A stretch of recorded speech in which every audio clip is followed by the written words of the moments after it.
नमस्कार दोस्तों, आप सभी का मेरे चैनल पे हार्दिक स्वागत है।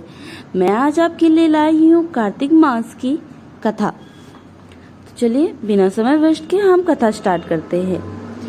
निमिषारण्य तीर्थ में सूत जी ने 88,000 सौनकादिक ऋषियों से कहा, अब मैं आपको कार्तिक मास की कथा विस्तार पूर्वक सुनाता हूँ, जिसका श्रवण करने से मनुष्य के सभी प्रकार के पाप नष्ट हो जाते हैं और अंत में वो वैकुंठ धाम की प्राप्ति होती है।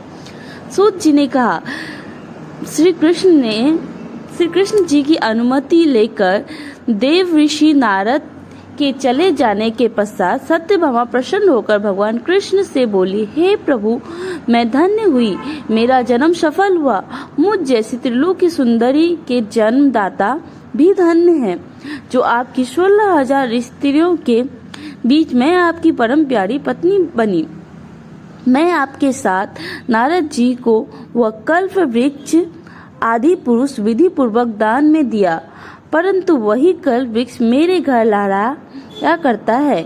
यह बात मृत्यु लोक में किसी स्त्री को ज्ञात नहीं। हे त्रिलोकीनाथ, मैं आपसे कुछ पूछने की इच्छुक हूँ। आप मुझे कृपया कर कार्तिक मास महात्मा की कथा विस्तार पूर्वक सुनाइए, जिसको सुनकर मेरा हित हो और जिसके कारण करने से कल परायण भी आप मुझसे विमुख न हो।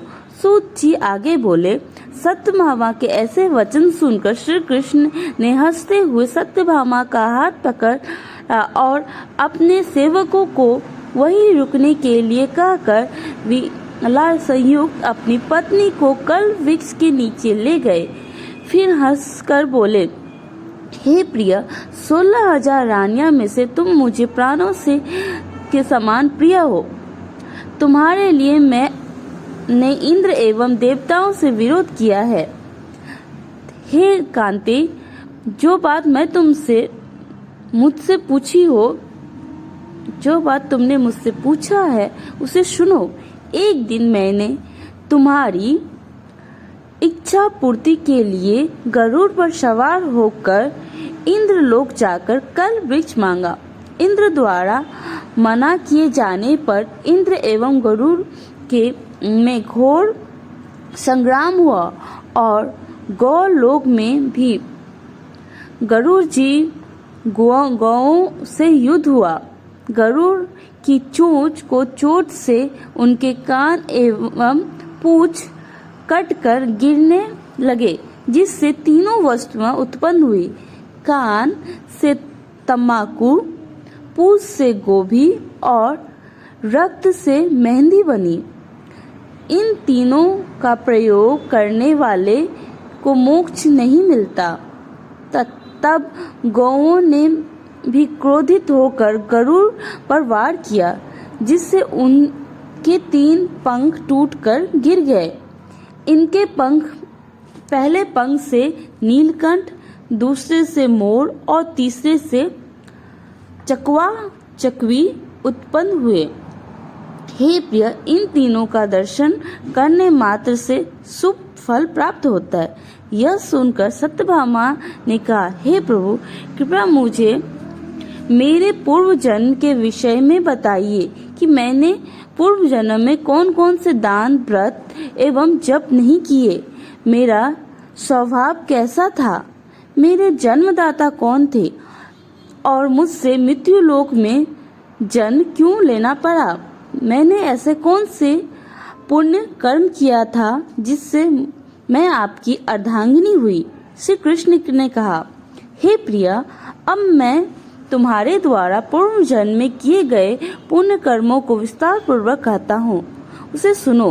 पूर्व जन्म में सतयुग के अंत में मायापुरी में अत्रि गोत्र में वेदांत का ज्ञान देव शर्मा नामक एक ब्राह्मण निवास करता था। वह प्रतिदिन अतिथियों की सेवा, हवन और सूर्य भगवान का पूजन किया करता था। वह सूर्य के समान तेजस्वी था। वृद्धावस्था में उसे गुणवंती नामक कन्या की प्राप्ति हुई। उस पुत्रहीन ब्राह्मण ने अपनी कन्या का विवाह अपने ही चंद्र नामक शिष्य के साथ कर दिया। वह चंद्र को अपने पुत्र के समान मानता था और चंद्र भी उसे अपने पिता के भांति समानता देता था। एक दिन वे दिनों कुश व संहिता लेने के लिए जंगल में गया। जब वे हिमालय की तलती में भ्रमण कर रहे थे तब उन्हें एक राक्षस आता हुआ दिखाई दिया। उस राक्षस को लेकर भय के कारण उनके अंग शिथिल हो गए और वे वहां से भागने में भी असमर्थ हो गए। तब उस काल में के समान राक्षस ने उन दोनों को मार डाला। चूंकि वे धर्म मानता थे इसीलिए मैं शिष्ट उन्हें मेरे वैकुंठ धाम में मेरे पास ले आया। उन दोनों द्वारा आजीवन सूर्य भगवान की पूजन किए जाने के कारण मैं दोनों पर अति प्रसन्न हुआ। श्री गणेश जी, शिव जी, सूर्यदेव जी, इन सब की पूजन करने वाले मनुष्य को स्वर्ग की प्राप्ति होती है।